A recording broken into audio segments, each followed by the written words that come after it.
अस्सलाम वालेकुम, मैं हूं आपका होस्ट वकर खान। आप देख रहे हैं बिग न्यूज का प्रोग्राम बिग टॉक। नाज़रीन, बात करेंगे सरगोदा की, जहां अंधेर नगरी चौपटराज करोड़ों रुपए की मालियत से तैयार होने वाला सरगोदा का वाहिद तफरीगा इंतजामिया की अदम तवज्जो के बायस भूत बंगले का मंजर पेश कर रहा है।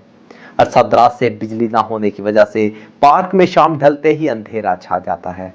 बिजली की मुसलसल बंदिश की वजह से और सिक्योरिटी इंतजाम ना होने की वजह से जराइम पेशा अनासिर ने पार्क में डेरे जमा रखे हैं। शहर भर में वारदातें करने के बाद जराइम पेशा अनासिर कंपनी बाग में छुप कर पनाह लेते हैं, जिसकी वजह से पार्क में आने वाले बच्चों और खवातीन को सख्त परेशानी का सामना करना पड़ता है।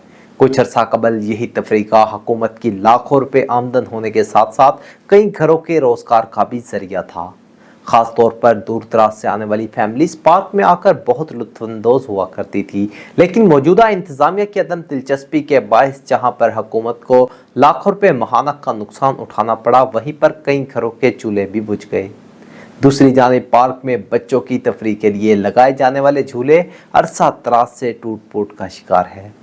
शहरियों ने अरबाब इख्तियार से मुतालबा किया है कि पार्क में बेहतर इक़दामात के अलावा जिम्मेदार अमला भी तैनात किया जाए, ताकि पार्क में लगाए जाने वाले झूलों की देखभाल बेहतर हो सके। मुझे दीजिए इजाज़त। अल्लाह हाफिज़।